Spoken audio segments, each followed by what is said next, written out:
Today, when I woke up, I opened my eyes, unfolded my soft cocoon, and watched my white breath introduce itself to the cool atmosphere around me.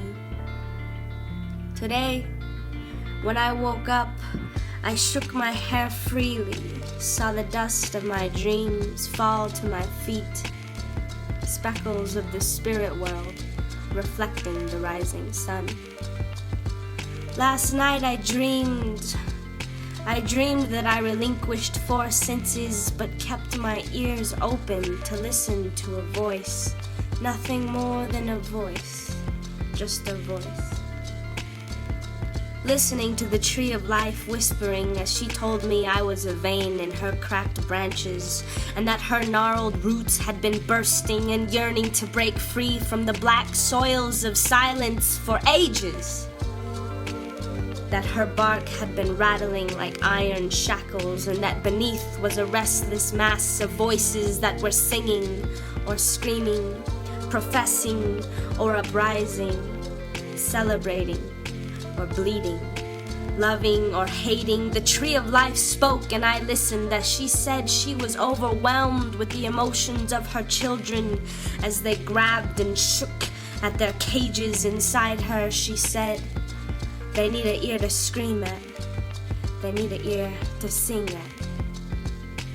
So today I wake up with the dust of their diction falling from my hair, their thick language dancing in my breath, and I remember every single word. She told me first to travel to her highest branch, to visit her loneliest child, and his name was the oppressed, and this is what he said.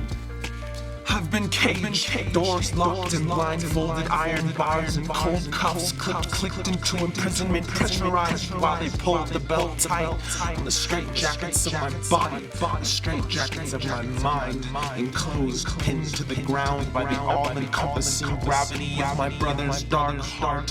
He's pressed us together like beer soaked playing cards shoved into their cases, closed eyes as they close the gates, chained to our bridles, chained to our bridles.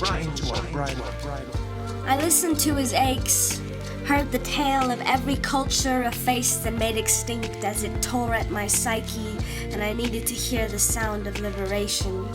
And this is what she said. Hi, my blood is pure ecstasy, and doors open effortlessly because I am encased in emancipation. You see, I slipped through the cracks of concrete logic into speak, shake, drag out the sound of my scream. The moment I left my mother's womb, I flew. White feathers slip past one another as I am out, stretched, indulging in what I deserve, liberation. And infinity is a dog of mine, fierce delicacy, unleashed teeth of a lion released, a bronze breeze, the sweet taste of seamless freedom. You see, I keep the strings of my guitar tight, and it speaks beauty, free of any criticism, free of any criticism, free of any criticism. And after liberation, I found myself talking to a man called Inspiration, and this is what he said.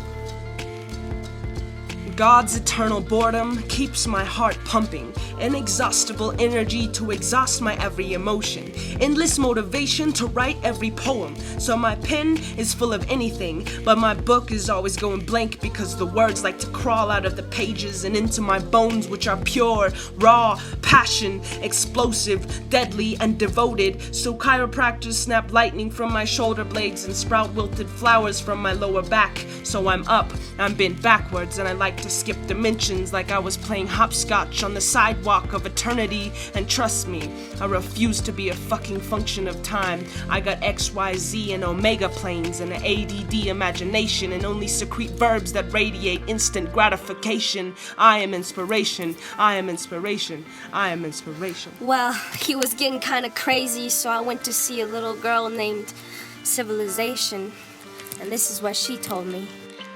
My eyelids got stuck shut by my mascara, and I would like to have my money now. Shut metal sheets drilled into obligation, click back to manufacture logic, so I snap into existence. And Robots switch back blades to rip the plastic off my face. And around here, we like to get our little pens and our little papers and sign as each other's witness. The ink on paper really means a damn thing. We sign as each other's witness. The ink on paper really means a damn thing. As bright as she was, I knew I needed to move on. So I went to a man named Prophet, and this is what I heard. Adam Smith once said that greed is good for the nation. But he'd burn his own books if he saw the efficiency of selfishness today. How it shot ahead at the speed of its machines, locked into them and became them, chased all the birds away.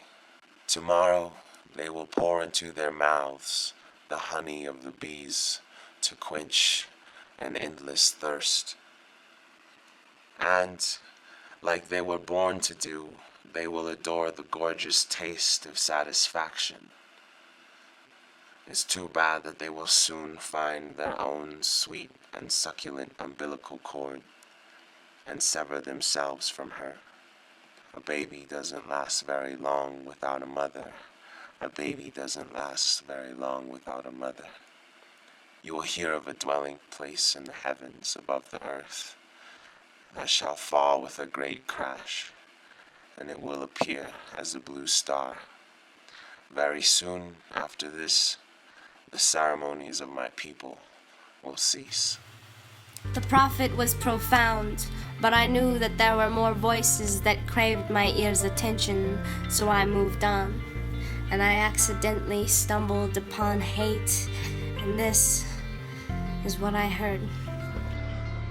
The bullets your mother caught last night under black helicopters are the fingernails I use to tear down hope. The devil's tarantulas crawl through my veins and I break limbs and peel back skin to reveal the truth in pain, the truth in suffering. You sick fuck. Constance is your only virtue, you stagnant shit. I am the tornado of discomfort resting in your stomach, and I am creeping out of the black safe you locked me in as a child, naked and vulnerable, and I am bullets, and I am bullets, and I am bullets, and this world is trigger happy. He spat and shot at me until I was withered and tired, so I went to find love deep in the root of our mother, and this is what she said. I am the breath in the chests of two lovers as they awake from their tantric embrace. I am the silent gaze of newborn mothers as they hold their creation in their arms.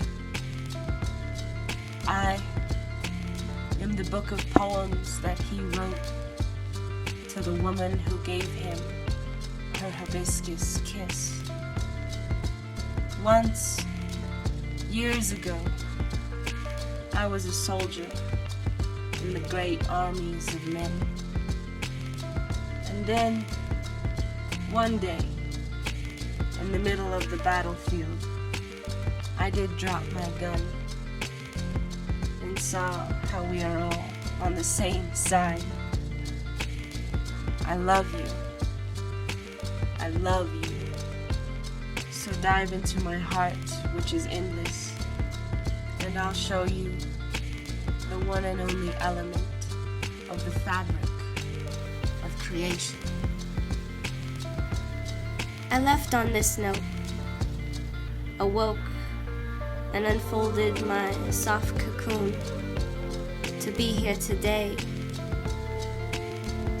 to help the tree of life hear the voices of her children, their diction falling like dust from my hair, their thick language dancing in my white breath in the cool atmosphere.